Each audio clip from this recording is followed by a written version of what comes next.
Welcome, everybody, to Write Better Together. Hey, everybody, I'm Jon Meyers. Hey, look, everybody. How many times can I say everybody? It's Emily Brooks. Hello, Jon Meyers. Why did I say everybody so many times?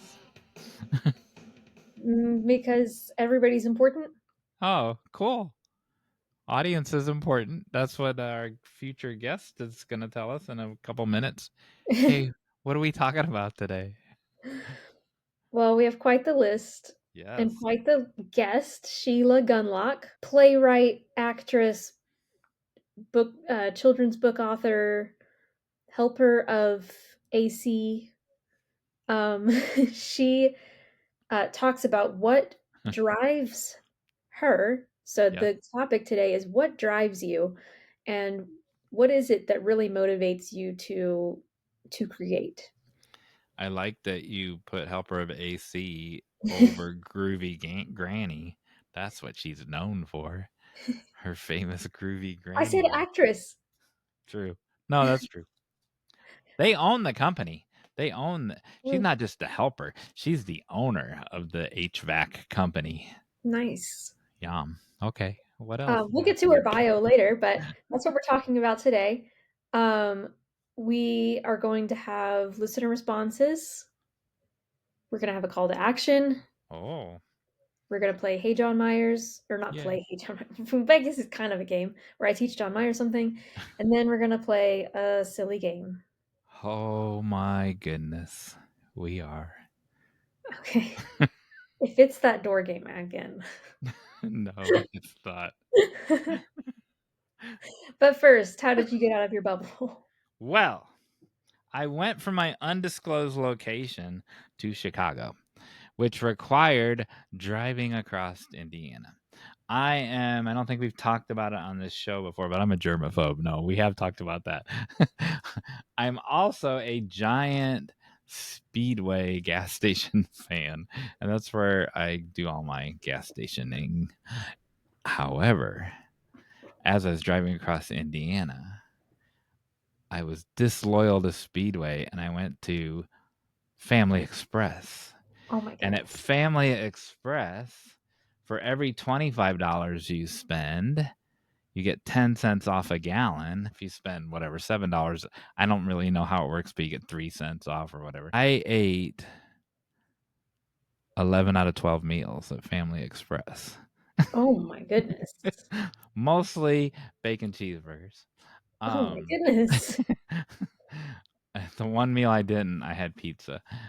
and other thing, but I had breakfast, whatever breakfast. At the end of 4 days, 52 cents off a gallon. I am the king of getting the cents off the gallon. What does this have to do with go ahead, respond to that. I just hope you came home and ate lots of vegetables. That's all. I had fried green beans, not from there, from somewhere else. Fried green beans. So what does that have to do with you being a germaphobe, Jon Meyers? I'll tell you. The owner of Family Express is apparently also a germaphobe, but they're the cleanest, most spotless, Disney World cleanest gas stations in the world, and they have a kitchen in the middle, like, so everything's fresh, so it might as well be fast food, right? Because it's cheeseburgers fresh, the pizza's fresh, everything's fresh. But I want to show you some things. They think, I love that. Remember those? Clean your hands, a big giant 5-gallon jug of hand sanitizer at the door. They still have the little blue papers to open every door with. So, like, you can wash your hands with the hand sanitizer. You can open the door with you don't have to touch the door. Everything's touchless. You can make your espresso. You can make your espresso with a blue tissue. You never have to touch it. Not only do you never have to touch it, they don't want you to touch it. It literally says here, again, I'll put the sign up there. Please use a tissue.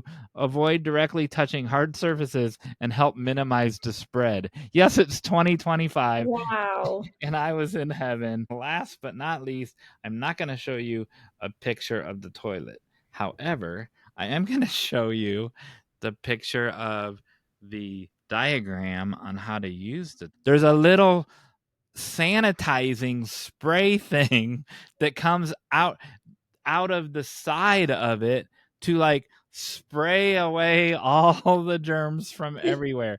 They were the cleanest bathrooms ever. But who doesn't need a bathroom that cleans itself? That was amazing. And That's 52 great. cents off a gallon. That's great.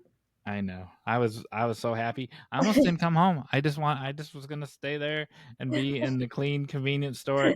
I'd have weighed 4,000 million pounds because I'd ate double cheeseburgers, double bacon cheeseburgers Oh my for the rest of gosh. my life. How'd you get out of your bubble? And were you as clean as I was? Um, I have decided to extend. Okay, this is kind of a long story. Decided to extend the store on my website. Yes. My website is getting out of its bubble. Yes. Um, Kiersten Modglin is part of the inspiration for this. Yes. So there's two things. One, I announced that I'm going to do a prayer devotional. I was gonna say I saw that one, so I know about that one. It's not a full-length book. It is like a workbook. It's not even really so okay, this is part of why I'm bringing this up because what would Yes. you call this? It's not really devotional because I think of devotional as like a daily reading. It's Yes. more of like a Christian lifestyle thing, but it's short. It's not like this long, full-length book. It would be like I think right now I'm planning it to be 9 short chapters. I would do 30 and call it a monthly devotional. Or I would do 7 and call it a weekly devotional. But they're not really devotional formatted. Like a devotional is like, here's something to think about today with a scripture verse, and this is more like guidance. Okay. I'm saying mine's a more like my blog, like a blog.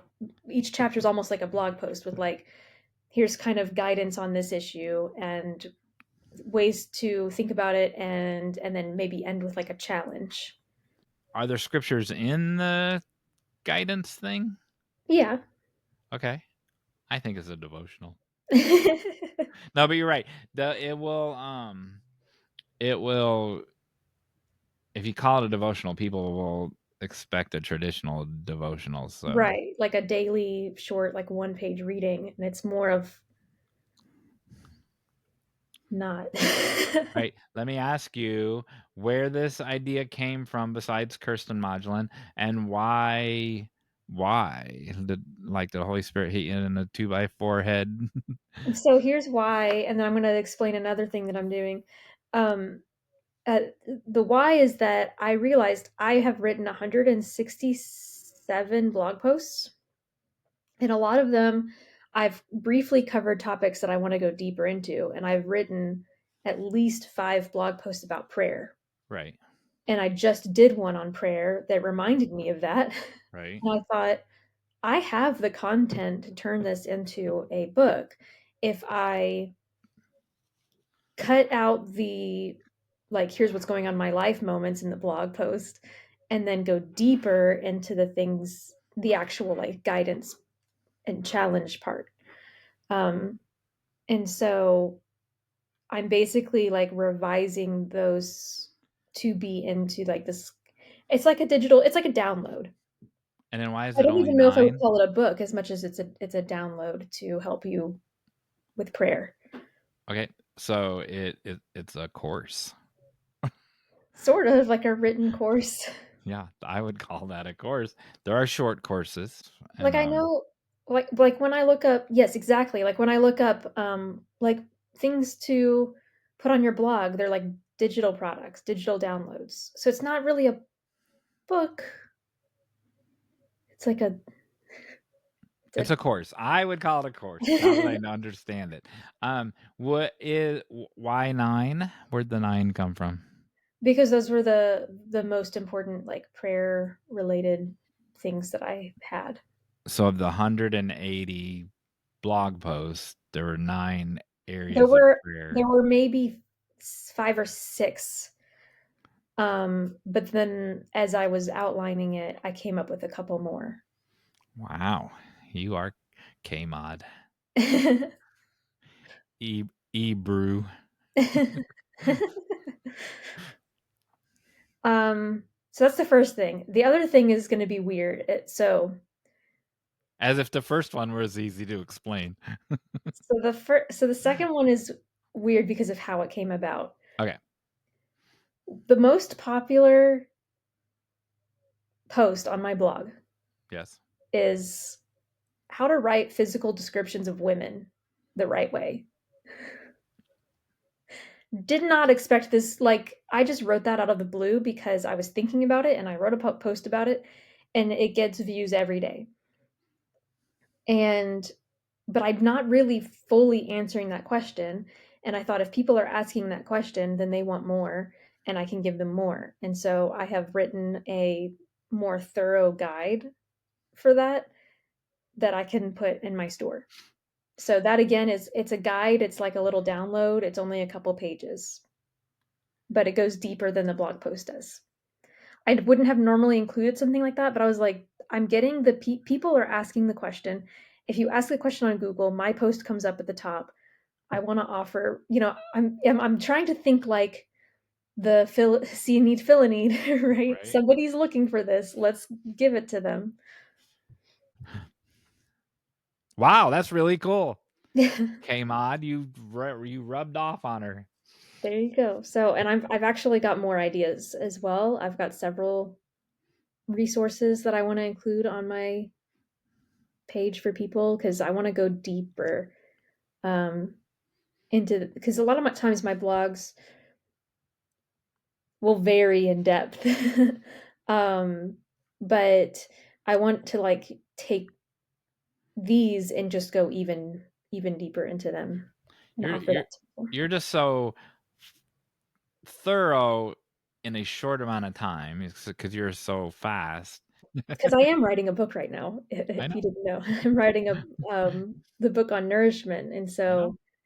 so that's my book. That these are just additional things I can Okay. offer. I don't know what the feeling is, but it's a very No, but maybe it's third trimester. It's just trust like me, I've noticed the hyper focus I have on. had very hyper focused days, and I've actually had to force myself to like get up, eat, go for like move, like get out of my chair, and yeah. I Yep. went for a walk yesterday, which is how I actually got out of my bubble, but I kept stopping to write notes because my mind was just spinning. Yeah, you like I couldn't keep up, man. Which it's happened before, like when we were writing the first book, but It comes and goes because I other couldn't other keep times up. I'm like, I can't think about anything. Now you can. That's good. Yeah. So we have listener responses. Speaking of KMod, when we shared our episode of Kiersten Modglin, and we had her call to action was make a list of 50 things you want to do in the next year. And Emily Tucker Rhinelander, or Mily as we know her, says, Kiersten Modglin and the Write Better Together podcast shot me out of my bubble. I have accepted the challenge from Kiersten Modglin. I have started my 50 novel ideas and on my phone, so they will be with me. I have 16 plot ideas since the broadcast. Look out, Amazon, here I come. That so and they're on her phone like K-Mod does. And so at some point when she gets to 50, she can just scroll through all these ideas that I need to start that. That woman is changing everybody's lives. I know.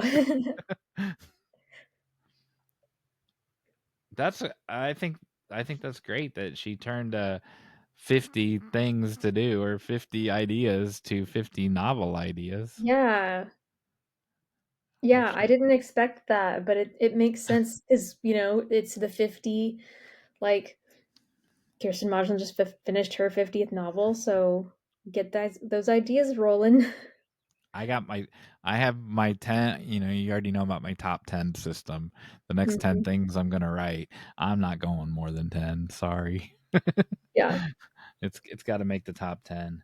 All right, before you introduce Sheila, I forgot the most important picture from the trip. I saw a giant banana truck. Oh my god, That's all. a There, giant banana. that was my. You said I needed some fruits and vegetables on the trip. Oh my goodness. That was it right there. Great. So, Sheila, let me tell you about Sheila. So, Sheila Gunlock is a multi talented storyteller who has been captivating audiences since 1973. Sheila is an award winning author, actor, director, and speaker with over 40 characters and 60 custom puppet scripts performed worldwide. Hailing from historic Route 66 in Joplin, Missouri, Sheila and her husband recently celebrated 40 years of wedded bliss and have Oh, raised four wonderful sons and now find immense joy in in spoiling their 9 grandchildren. oh my goodness. Oh man, my parents are almost caught up. Almost. Her latest creation, now an Amazon bestseller, Groovy Granny is a superhero grandmother battling the grub bug gang, a fun and imaginative way to address food allergies and sensitivities. A cause close to her heart since 1991 with the birth of her fourth son.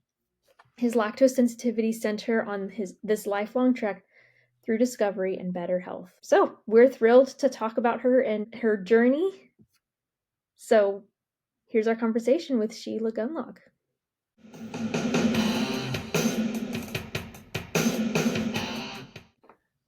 And we're back. Hey, everybody. I'm still Jon Meyers. Look, everybody. It's still Emily Brooks. Hello, Jon Meyers, and hey, look, everybody, it's Sheila Gunlock. Oh my goodness, Sheila, Hello. where'd you come from? Welcome. Thank you.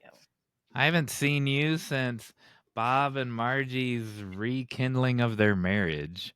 Oh, That was really sweet. Were so you sweet. were you one of the people that forced me to eat Brussels sprouts? I don't remember. No, I just told you they were fabulous. Oh, okay. They are fabulous. I agree. My first and I ate two, Emily. My first and Wow. second Brussels sprout. So where are you, Sheila? Where in the world are you if we were to put a pin on the map? Joplin, Missouri. Oh my goodness, Missouri. You're our first Missourian, I Good. think. I don't know. I like your brick background as well. Is that like painted brick? Yeah, That's it really is. cool. I Thanks. like it. If you don't eat your We had a meat, you fire. can't have your dessert. Can't Yeah. have your pudding if you don't eat your meat. That's what that wall says to me. Why? Oh no. That's a song, man. Another brick in the wall. Oh, Whoa. Different cultural inventories. Totally different. It's so funny. Sheila, what drives you besides a car, besides your driver? helping people.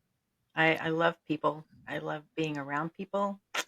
I'm an introverted extrovert, and Oh. so Oh, yes, explain. I love being in a crowd. I love the activity. I love connecting. Um, but I'm shy. And so, unless I've got a purpose or a costume on, then Mm. I kind of withdraw. Tell the people what, well, first of all, okay. Tell the people what costume that you're talking about. But first of all, so I introduced Emily to Sheila. That was the first at last year's WriterCon. Uh, you had probably already met people because you got there the night before when I did, Emily. But I was just standing there talking to Sheila, and I had not seen Emily yet. And here came Emily, and I'm like, "Come meet Sheila." And did you think she was shy at the time, Emily? No, Yeah, I didn't. I didn't think I didn't think so. No. Well, join us because I already knew you. So, uh, t- so tell like how does that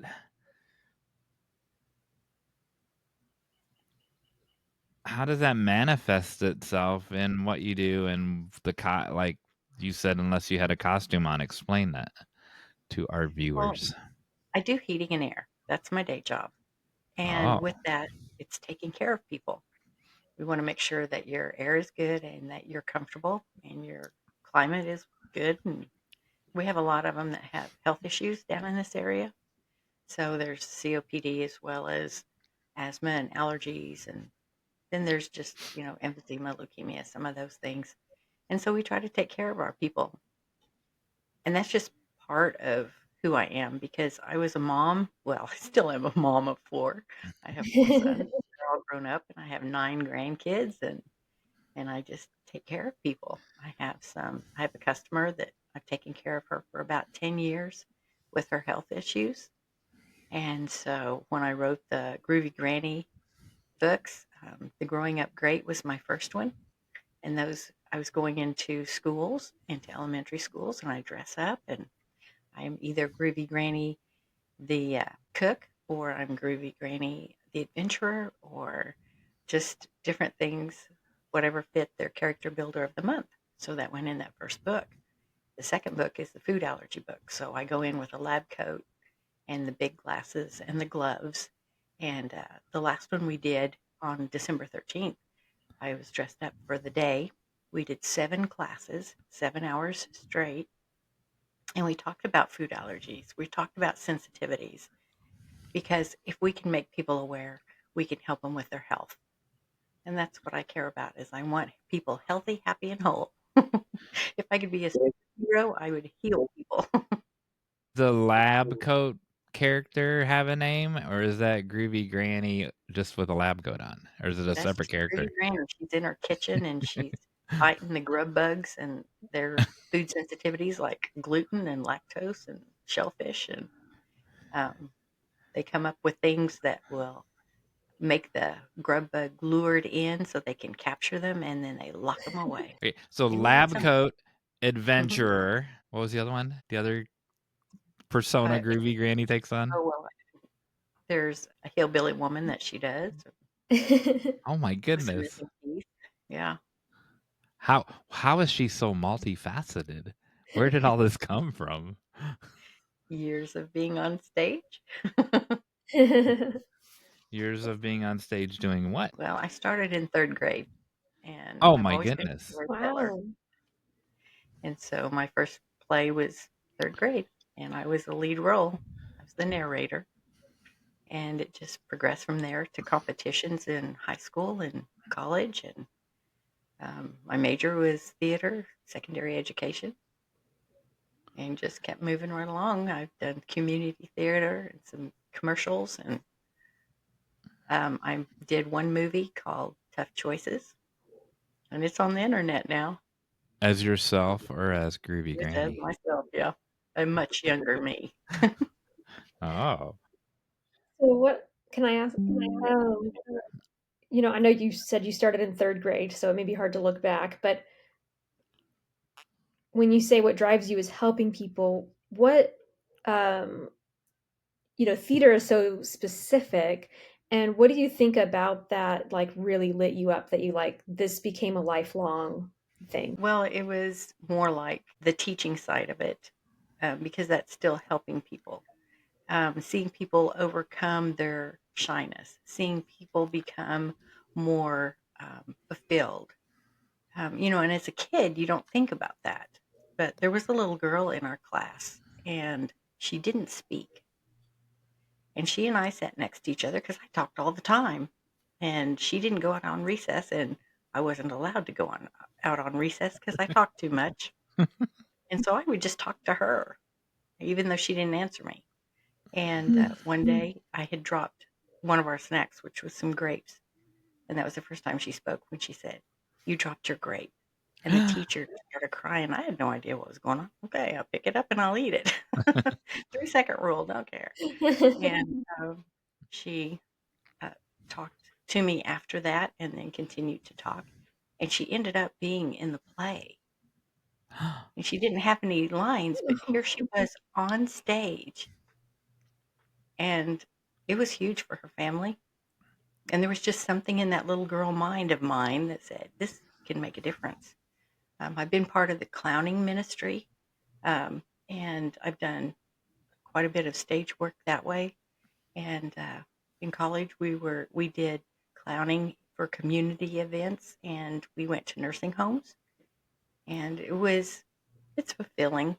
I mean, to bring joy, to bring happiness to people. I've so many thoughts. But the last thing you said reminded me that I just listened to a podcast where they said that a clown being present at a hospital helps kids recover better. I thought that was fascinating. And then the other thing is what you're describing. You remind me a lot of there was this woman at my church who, when I was a kid, taught puppetry at the church, and we did puppet shows, and it was like a puppet ministry. Yeah. And she drew me out of my bubble in so many ways because I felt comfortable being behind, whatever it was, and Oh, just yeah. having my hands up here covered by the puppet. And it was a way because I didn't do any other drama besides that, but it definitely drew me out of my bubble and it made me more comfortable.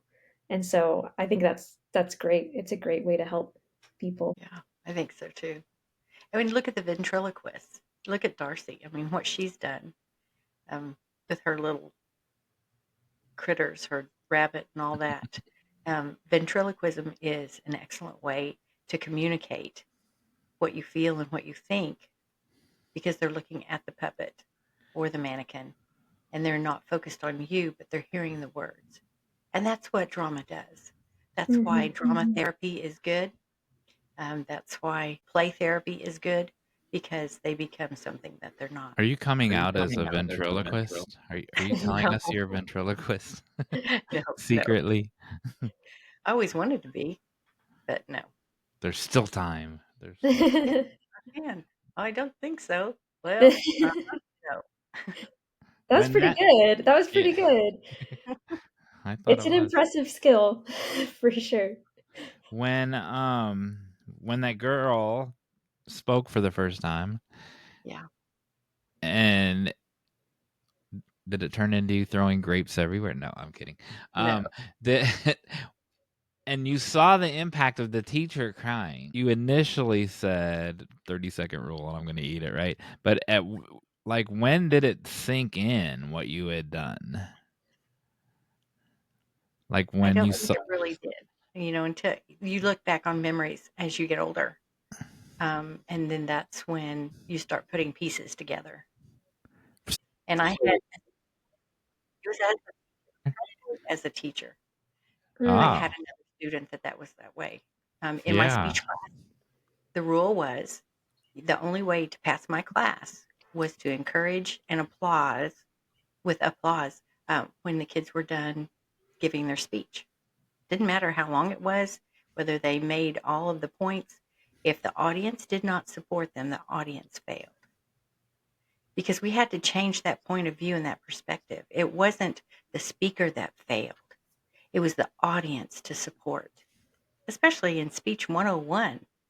And so I was middle school that year teaching, and I had one student that all he could do was stand in the front. And for him to walk up to the front and stand there was huge for him. And he did it for the full 60 seconds. The second time he got up there, he said his name. The third time he got up there, he gave 2 or 3 more sentences. And by the end of the first semester, he was ready to do a 3-minute presentation. Everyone else was doing 10 minutes, but he was ready for his 3. The second semester, he was supposed to give a 10-minute presentation on Wrigley Field, and it turned out 40 minutes long. He came in the baseball jersey. He had collected paraphernalia stuff, the gloves, the balls, the bats. He had made a diorama of the stadium itself. It was phenomenal. Come to That's find out, great. his mom said he was a foster child in their home, and they couldn't believe how he came out of his shell.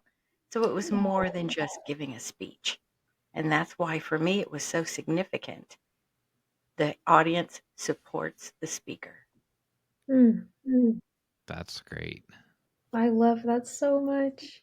And just allowing him to take those baby steps towards so I grew up with horses, and there's these videos that we used to watch on like how to train your horses and bond with them, and there was always a therapist on there for horse related therapy, and Yeah. she I don't know if she was a therapist, but it was something like that. And she described people being so afraid to be near a horse, and so she had a thing called move closer, stay longer. And it's each time it was exactly what you just described. Like each time you move a little closer, you stay a little longer. And then you retreat, you evaluate, and you're like, oh, I'm still okay. And then next time you move a little closer, stay a little longer. Think about it when it was your first speech, the first time you Mm-hmm. had to get in front of anybody, the first time you did any first thing where people are watching you, all eyes are on you. How did you feel? Terrified. Yeah. But what if the audience supported you no matter what you said? How would that Mm-hmm. encourage you? So Sheila is one of the people, one of our students, one of the attendees in our master class to start a new podcast. Learning to start a new podcast. Starting to start. See, Moving closer. that's where I'm getting going with this. So tell Emily and Jon Meyers and the audience the difference, why that project fills you with trepidation. I'll say it that way. When it's still an audience like the 3-minute to 10-minute to 40-minute kid with an audience. They're just not in the room. It's an invisible audience. What's it doing to you? Oh, it's the technical side of it. Because you're Mm. afraid the technology Work, something might go wrong. Yeah. Oh, yeah. It took Huh. me a month to figure out how to use this particular program so we could talk. But I you had did it. 2 technicians. Yeah, but you did it though. I mean, it's real. I mean, that's the real answer. But you did it. You're talking to us. Yeah. Yeah. So this is one hurdle that So this is this is your little bit closer to the horse. right, right. Yeah. So I don't have to be quite as scared, right? That's it? Only technology? Technology is the biggest part. And you want to get content that people want to hear. So, Emily, tell her the what's the worst thing? What's the worst that can happen thing? Oh yeah, that's what Lucy V. Hay told us, is to always ask what's the worst that can happen. And that usually sounds like a terrible thing to ask yourself, because if you're like me, you can come up with some pretty bad stuff. But most of the time with certain things, it's like, well, that really wasn't that bad. Like, what if I record an episode and then find out that it wasn't recording the whole time? I got practice and I'm going to have to record it again, or my mic wasn't on, or we've run into all kinds of stuff. We're recording these episodes, and Even recently, weird stuff yeah, happens, and we don't know why it happens or how it happens. nope. But 52 Tuesdays in a row, there was an episode up there. Yep. No matter what. It is hard when you have something you really want to do, and then there's that steep learning curve. Because I know for me, that is a point of tension, because I want to be able to just jump in and do something. And I'm like that with gardening. I really like, my dream is to have a big garden, but the learning curve is so steep and because I haven't done it in so long, and because there are certain things I want to do differently, that it's very intimidating to me. So I totally get that feeling. Oh, yeah. And I admire what you're doing. I mean, I admire you Thank guys you. doing every week and getting out there and talking Thank you. about it. Do you think it has to be perfect like what we talk about in our book? Do you have a thread of I need it to be perfect in you? Oh, probably. That's why I like rehearsal. You go over it and over it and over it. I love live theater. It's so fun. I know we didn't do this. A lot of people will record several episodes before they even publish any, because they just are like, oh, it has to be perfect before, and we're going to test it out. And we were like, no, we're just going to publish our very first attempt at an episode. That week. Yeah. In our defense, so that's part of the ethos of it, is because we're trying to be vulnerable and we're trying to be authentic, and we want you to see the mistakes. And we also couldn't, we always say we couldn't do without you. And it's like, we literally can't. We can't record 5 episodes without like any input or anything, you know? We couldn't Yep. have started that way. Okay, so Sheila, when I saw you 3 years ago or 2 years ago, and you hadn't published the plays yet, right? Right. Okay, and then because of that, because of the perfectionism thing, do you think that's why? Well, mostly it was the avenue. I really started working with Chris Maselli, Okay. and that really was where I got to more springboard, getting all of those out there. Because I had written them 12 years in a row, and I did it to support the Vacation Bible School curriculum that we used. And so I came up with costumes and set design and lighting and sound. We recorded them. The kids came on and became the characters. So it was this recorded soundtrack and then live performances. And we did all of that. And they were just sitting there. So some of them, I don't even have the scripts. I've had to take the audio that we recorded and transcribe those and put them Wow. back into book form. So that's what we did. So when I saw you, when I walked up to you at WriterCon last year, you were like, "Look what I have," and you fanned them all out, and look, they actually exist now. So Yeah. that's where I'm trying to draw a parallel between you had these things that you had to get just right, but then a year later there they were. So what's the difference between that and a podcast? You had to figure out Ooh, technology you're back around. to the corner. I see what you're doing here, Jon Meyers. Yeah, I'm trying to figure out how your brain works. That's what I like to do. Well, one of the years that we were there, you said something to me about why aren't you up there teaching um, Oh yeah, I did that. course on Playwright? Playwriting. I was like, me. Well, that's what my college experience is. That's what my stage experience is. I started thinking about all the years I've been on stage. And that was significant because there are a lot of things I love to read, but I need to write what I know. And that was one of the things that you said to me was, why aren't you doing this? And that kind of challenged me to go forward in my playwriting because I wanted to be a novelist because I like to read novels. I like to read children's books, but my children's books all have a purpose and a teaching purpose because I'm the teacher, because I'm the director, because Mm-hmm. I write the plays, I tell the kids Mm-hmm. what to do. And so it all just kind of fell like a domino effect that I'm a playwright, first and foremost. Getting to So write the I kids' books, I love that. so in that story, I was the one that dropped the grapes, is what you're saying. You did, you I'm did. the And grape. I picked I'm them the up. I'm the grape dropper, man. Look You out. did, yeah. I'm putting you on the spot, but do you have? Because I know you're at the heating and air conditioning place. Do you have them there where you can hold them up, or we can put them up? We can put them up on the screen if you don't. Yeah, I don't. Yeah, No. we'll put them up on the screen, and they'll be in our show notes and everything like that. So how many different plays are there? Well, right now there's 3 and they're all on Amazon. Okay, Nice.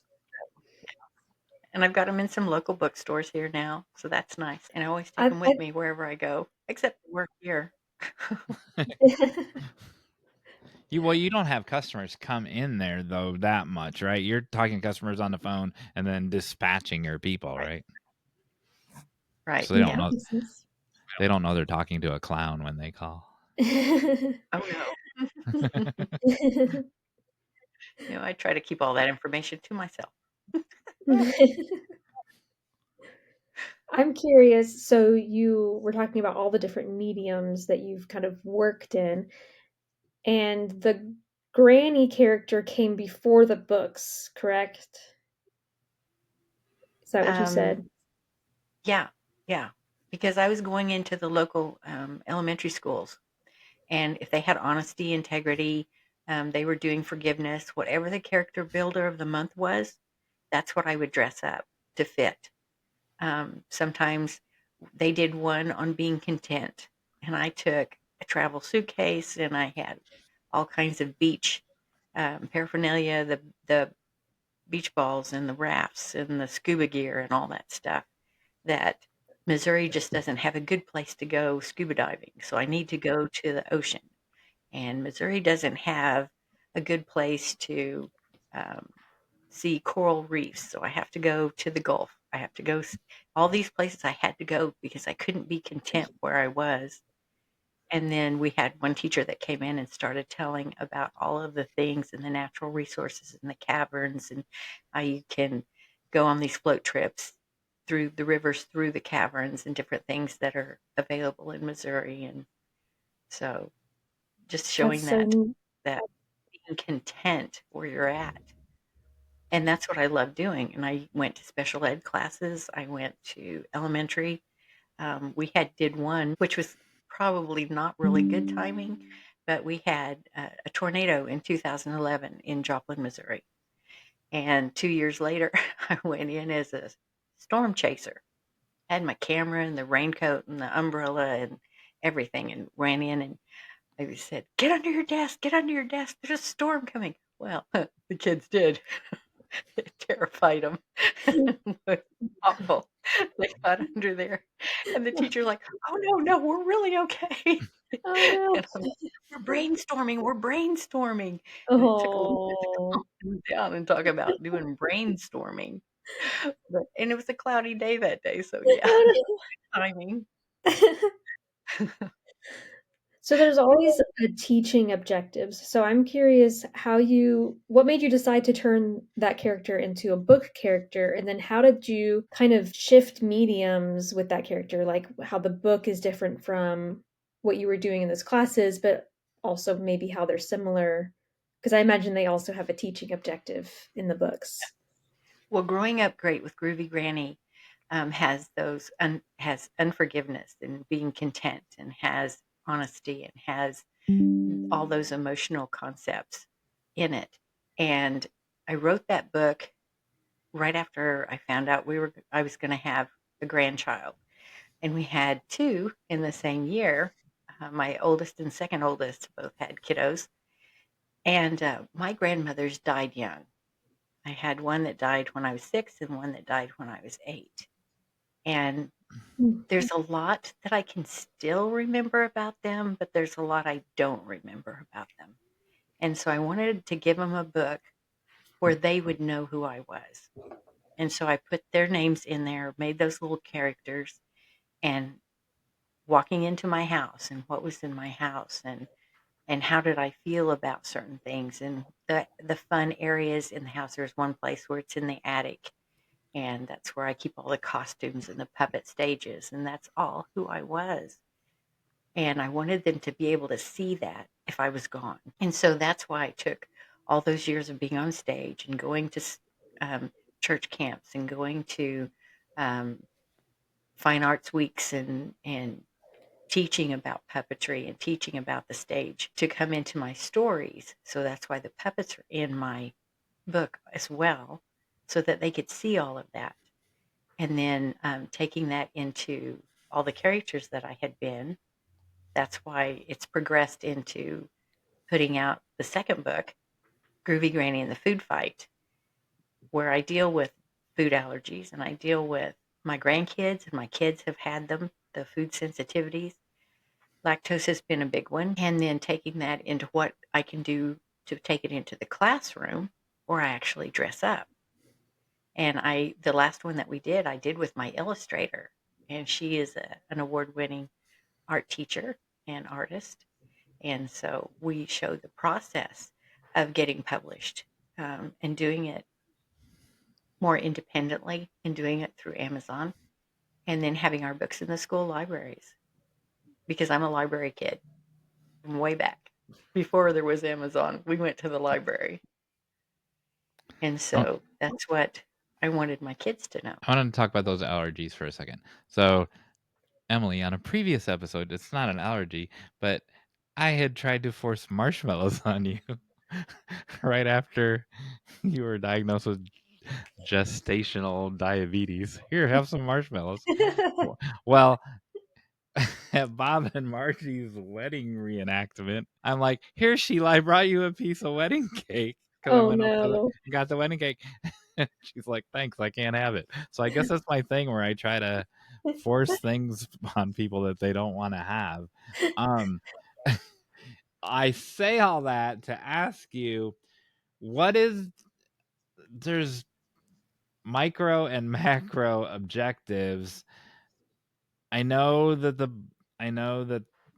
that book, one of the objectives is it's to normalize these food allergies. It's okay, you have them. Everyone has something. But what are some of the micro objectives? Are like what do you want beyond that? Beyond what I just said, what do you want the children and the parents, I don't know, to change? I don't want to say change. I don't know. Answer my question But before I actually, it's finish it. just to bring awareness. Okay, So it's so awareness, food allergies are not tangible. You can't see, taste, smell, hear. right? You can experience it. And most times you don't want to experience it. But I needed something for medical professionals, teachers, and parents to be able to say, is this how you feel? So in the book, not only do I have the story, the battle against it, and what the different foods that cause the different body systemic reactions, but I have a rap sheet in the back that says, this is the gluten allergy. It hangs out with the lactose. El fuego is the lactose. And because el fuego, which means fire, that's what it does. It affects the hypothalamus in my brain. And so the hypothalamus is your emotional and rage control center. And there's something in it, in the lactose, in the way that it's processed, that is an irritant to the point that it changes my emotion. I was always hot-headed, quick-tempered, mad.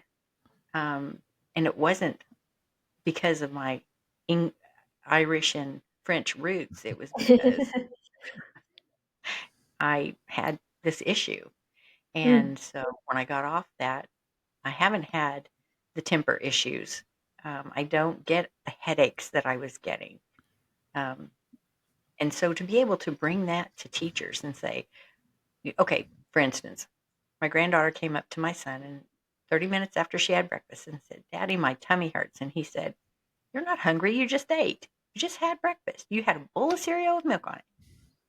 And I was staying there and I was helping babysit because Mama was on a trip.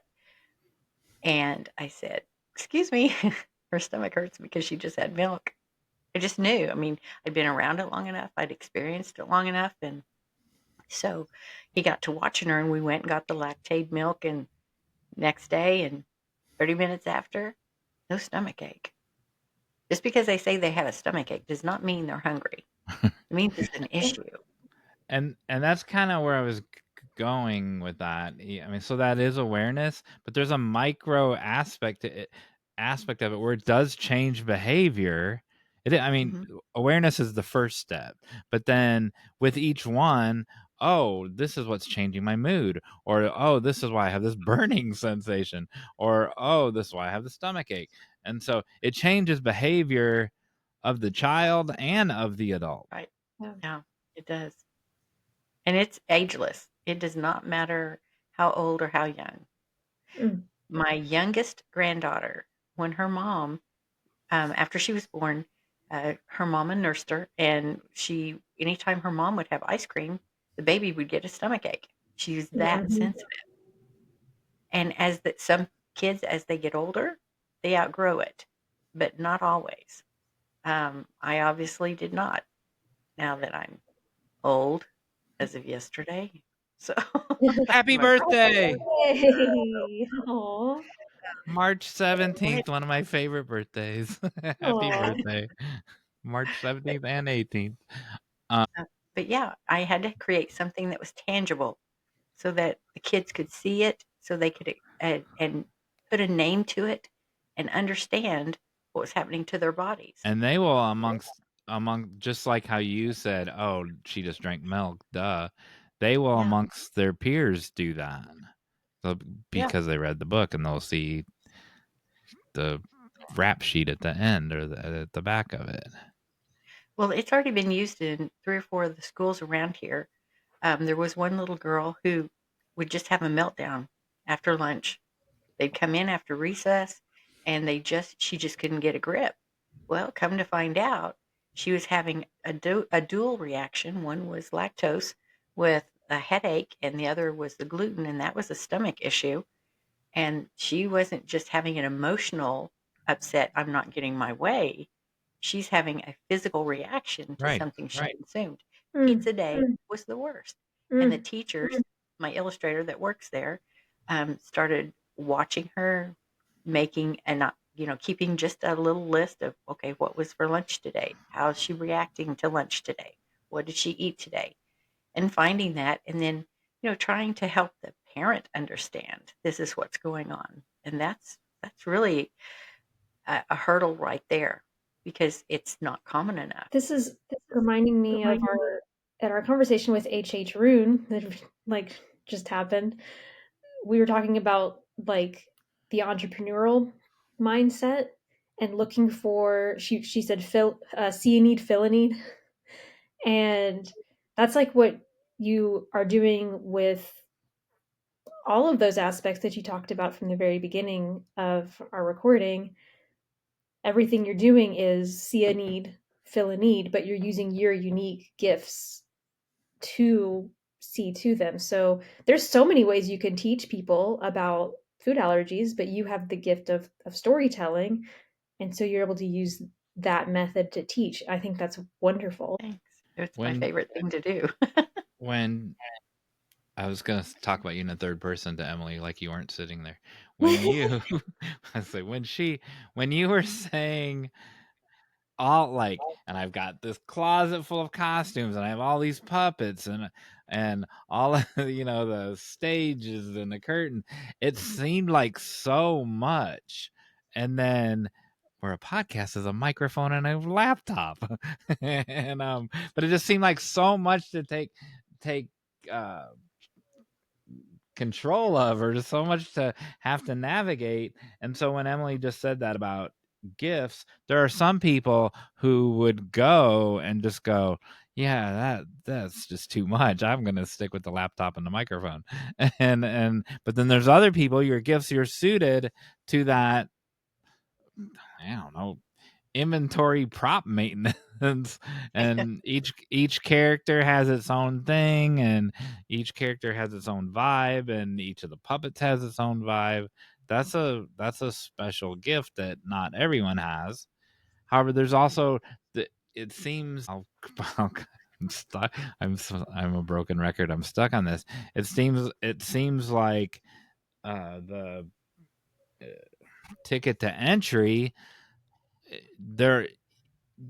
It seems like how when smaller Emily first got to come out of how did you call it? Well, her shyness with the puppet up above. So that's like an attainable entry gateway, and it seems like I'm just repeating myself now. It seems like you're gifted at bringing that out of people, and it seems like that you could bring it out of so many people if you would turn that podcast on. Oh, that sounds like a challenge. People sitting in Maine and in California and who never heard of Groovy Granny. Well, that's part of what I want to do with the podcast, and that's why I wanted to do it on YouTube as well, so that they could see the character and the puppets and the costumes, and whether it's reading the story or talking about the food allergies. Yeah, that's Just great. make it come alive. What's one of the most extreme food allergy stories you know? Well, it's a friend of ours, Renee. If she gets garlic, her eyes swell shut. Oh I my mean, goodness. Renee Gutteridge. We didn't know that. yeah. Oh, don't make So garlic she has for to be me. careful. Mm-hmm. Man, I use so much garlic. Yeah, Yeah. Oh, And, and there's another lady that I met, that pepper, just black pepper. And that's everywhere. It can be airborne, it can be on the food. So how would you go into somebody's home or a restaurant even? wow. So I had a girlfriend with black pepper allergies, and it's like even in like chicken breading, it's just I mean Yeah, it's everywhere. And so yeah, anything with breading. And then we were out to eat, and she asked them to clean the grill, and oh yeah, we'll clean it. It'll be perfect. It wasn't enough. She still had a reaction. Hmm. That'd be frustrating. what's a So call there's to action you have, Sheila, for our peoples, for our viewers, for your future viewers? for my future viewers, yeah, we'll call it Groovy Granny Story Corner. How's that? Okay. Yes. So you have to keep an eye out for that. I have a website at sheilagunlock.com, and I put all the new things that are up and coming. My books are on Amazon. You can get them in the Kindle version, or you can get them in paperback version. Um, and then I do have a YouTube channel if you want to see me at my best or worst. Some of my costumes. I have a challenge. I don't think I've ever done this. I have a call to action Oh, for the viewers based on Sheila's Irv. What's the age range of the plays? The Like plays are elementary so elementary. All right. because they're targeted at K through fifth grade because that's usually Vacation Bible School ages. I want every person watching. Here's your call to action. I want every person watching with an elementary age kid to I'd love for them to buy your play, but even if they don't, to take the screen capture of it from Amazon and take it to that fifth grade teacher or that third grade teacher or fourth grade teacher for next year and say, consider this. I'm not saying go in there, you got to sell it to them, right? I'm just saying, hey, this is really important. I think that you should consider this. And it takes all the intimidation, takes all the fear out of it. Just like, here's 3 to pick from. This one really spoke to me. Consider this. I think they'd appreciate that. I need to go have a kid just so I can do that. Go talk to a teacher. That'd be easier. Okay. so listeners, let us know if you do that. And then also, can I add on to it? Am I allowed to do that? Yeah. I want to Of know course. what drives them. Oh If they yeah. could narrow it down, is it helping people? Is it uh like and specifically like how do you want to help people if that's your answer? Why can't I think of other reasons to be motivated? That's it. We talked That's so why much we're about put helping on earth people, but is it's like that's why that's we're to put on earth is to serve others. So you can't think of anything else. But I want to know what drives you all specifically and what you're doing about it and different ways you're doing that. And you all can respond in the show notes of this episode at writebettertogether.com/podcast. You can respond on social media on Facebook, Instagram, or X when we share this episode. Or you can respond in the YouTube comments. Am I allowed to add on to your add-on of the add-on? Yeah. Do we have a guest today? No. I want to add on to that. How you felt. Say yours again. It came when you said it. What drives Your you? add-on. Yeah, your what drives you. How you felt when uh when you realized that was the thing that drove you and oh, that's what drives me, because a lot of people don't know. We've seen people, 40 and 50-year-old people, who don't know until they take the time to think about it. So I want to know how they felt about it, and I also want to know, and add on to the add-on, how, like, when I just made the challenge, go take this to Bobby's third grade teacher, right? There's some people like, I'm on it, and there's other people like, I can't talk to the third grade teacher. I want to know who I want to know who amongst us are in the first group and who amongst us are in the second group. Like, it's no skin off my back to go talk to a teacher, and then someone else is like, oh, that's the teacher's job. I can't do that. I wonder how many people are in the one camp and then in the other. You want to say anything, Sheila? We've been talking for 5 minutes now without you. And we'll have all of those links that you mentioned in the show notes as well, wherever y'all are listening. You did it, Sheila. You made it. Did it. Thank you through so the much. entire episode. Sure. That was so inspiring. And so what's the new podcast called? Groovy Granny Story Corner. And that premieres Tuesday, March what? Just updated. We'll aim for April 1st. How's that? No fooling. April 1st. Ooh. Oh, wow. That's great. That is great. Let us know and we'll share it. Okay. Thank you, Sheila. Thank you. Bye. Bye.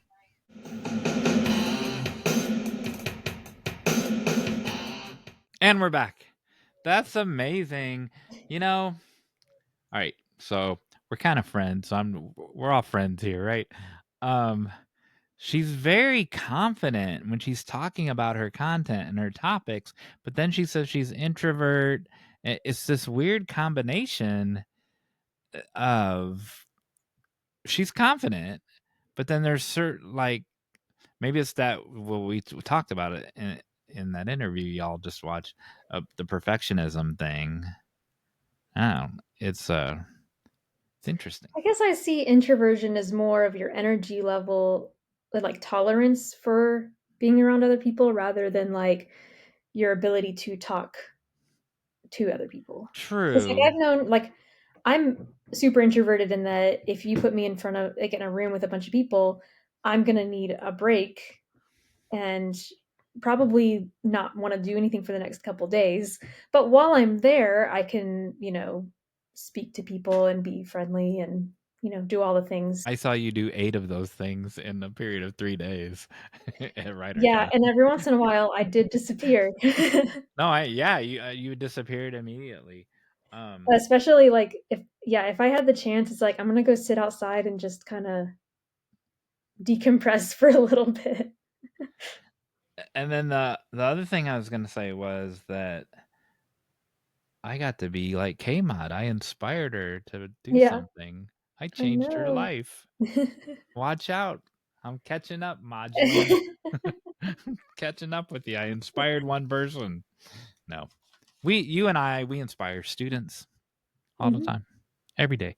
Piece of cake. Do you want to be inspired by some pigeons? Hey, Jon Meyers. Pigeons?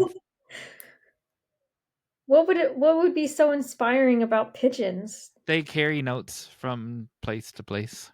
You can put one, you can give one. You can go, hey, pigeon, come on over here. You can hand him a note in Detroit and he'll take the note to Milwaukee. Yeah, why don't we do that anymore? I think they do. What? I think people still do that. I know some people breed them for like stuff like that, and it's wild. That's actually not what I'm talking about, but it's a good point. Yeah. Pigeons are very diverse in their abilities. Hunter, who just got married, her husband now, he at the school, he was biology dude, and he studied those pigeons. Yeah. Carrier pigeons. All right, go ahead. So speaking of biological applications, yes, what could a pigeon help with? Let me rephrase the question. How can a pigeon help with cancer? So I knew you were going to say medical. I literally knew you were going to say medical. So fun fact. No, not fun fact. True fact. They use the pigeons just like leeches. You know how leeches need leeches to suck blood, to get blood flowing? They use the pigeons to pick at the cancer. Oh, you're just coming up with something. Okay. I thought you like had a for real fact just that now. I presented it as a real fact. I was like, until you said the end, and I was like, wait, no. But you're actually not too far off. I know my pigeons. They have trained pigeons to identify cancer in images, Oh. like microscopic images. Oh.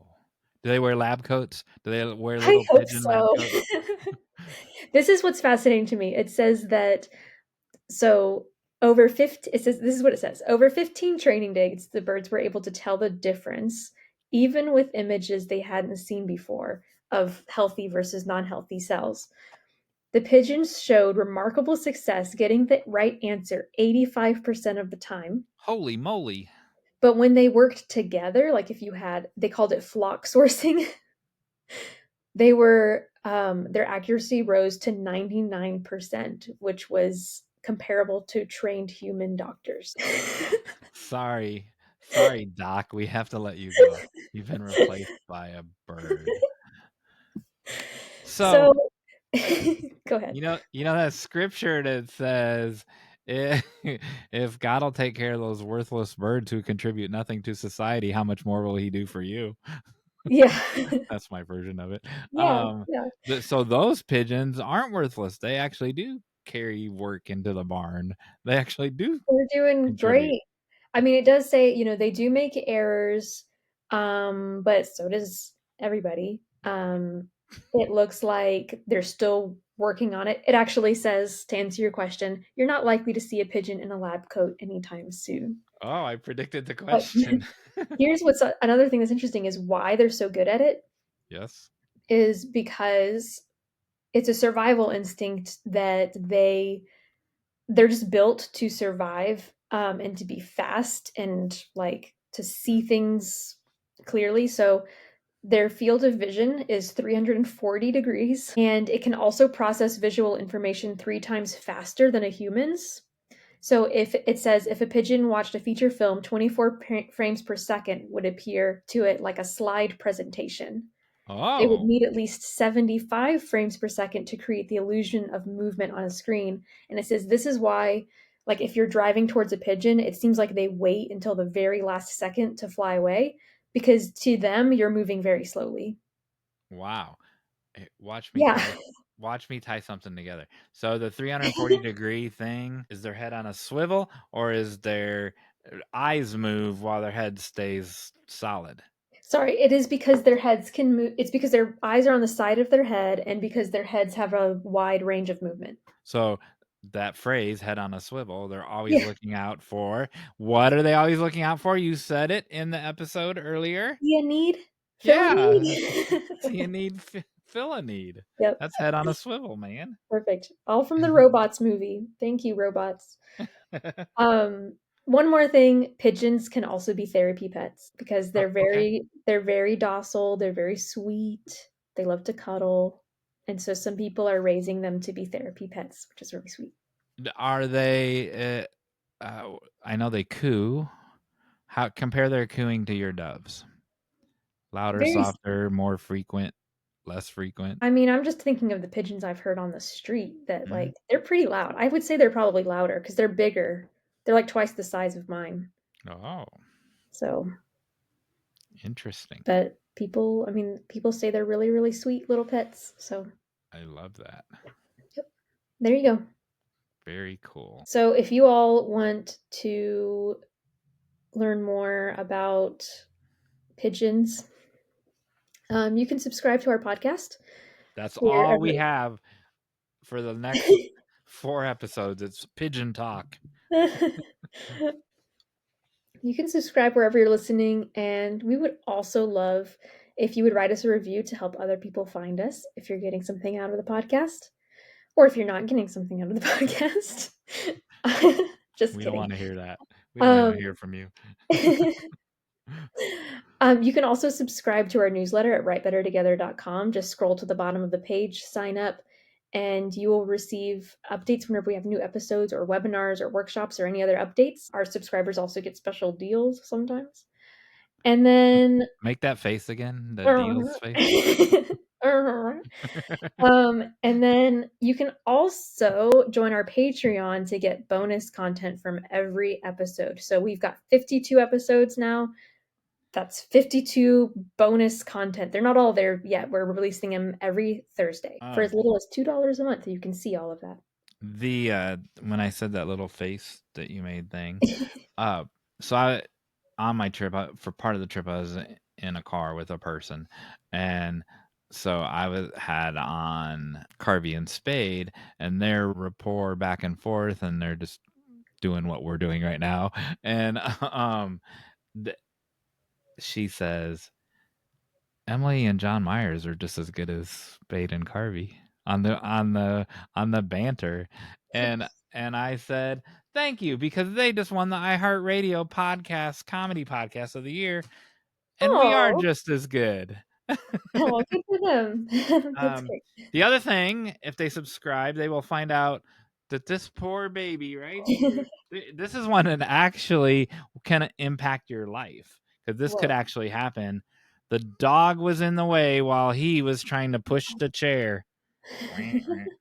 Poor dog, Oh, poor that dog does baby. not care. That's so funny. Nope. So that could tell Winnie, look out. Yeah, Winnie would move for sure. Yes. Well, that means that it's time for the final act.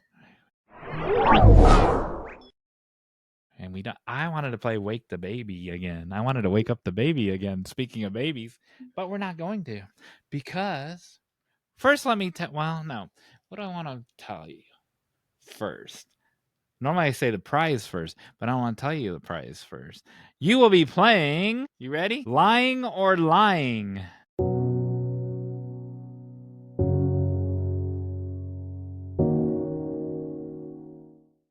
Oh no. Oh. The one grammar thing that I actually struggle with. Well, that's interesting. I didn't know that. And there will be 3 instances of since remember last week was sleep week and I came out as someone who telling you the importance of sleep because we all know that I am the number one sleep advocate. This is the number one podcast where I advocate for your sleep on the internet. And so you will see 3 pictures of me and you have to see if I'm lying, like lying prone, or if I'm lying straight up and down. So I'm either lying or I'm lying about lying. Got it? Oh my goodness. Okay, I'm All ready. right. So if you get one right, you win this book, Lying. Oh wow. Did you read this book? Were you in Rigby's class where we read this book? No. Okay. This Is it is memoir? yeah, I should have brought Different. it up last week Yeah, we were because in different memoir sessions. right. I should have brought it up last week because the Lying by Lauren Slater is there's lies. She starts out by saying, here, I'll just read the cover. There's only one kind of memoir I can see to write, and it's a slippery, playful, impish, exasperating text shaped, if it could be, like a question mark. She does not guarantee that the things in this memoir are true. So Wow. it's a memoirish piece of fiction, just like H.H. Roone had. Well, they're not the same at all, but and this is not a family friendly book, so don't read it in front of your kids. But chapter 1, I exaggerate. That's great. That's the entire chapter. So, lying. Number 2, if you get 2 right, you get the lying book and you get a square donut from Family Express that you can't have because of your gestational diabetes. Last but not least, look what I found when I was packing for my trip. These are the pivot points from Oh, from something that I did, some session that I did, and you collected them. And I will offer you this one pivot point. When my future husband called and asked me out, I had no idea who he was, but I said yes anyway and wound up talking to him. There you go. She married a guy. She didn't even know who it was a wrong number or something. Do you remember that story? I do, yeah. Yeah, you do. It's funny. So look, I got a bunch of them, man. So that's 3. That's 3 for 3. All right. Now I'm gonna have to share screen. All right. And we're back. There I am, sleeping or not sleeping, I don't know. But I am either laying or I'm lying. Which one is it, Emily? I feel like it's a trick because Yes. that is either a very smooth mattress or it's a wall. Or it's a headboard. Ah. I don't know. I don't know what I it is. think it's a trick. I'm gonna say that you are lying. I am lying. Let's see if you're correct.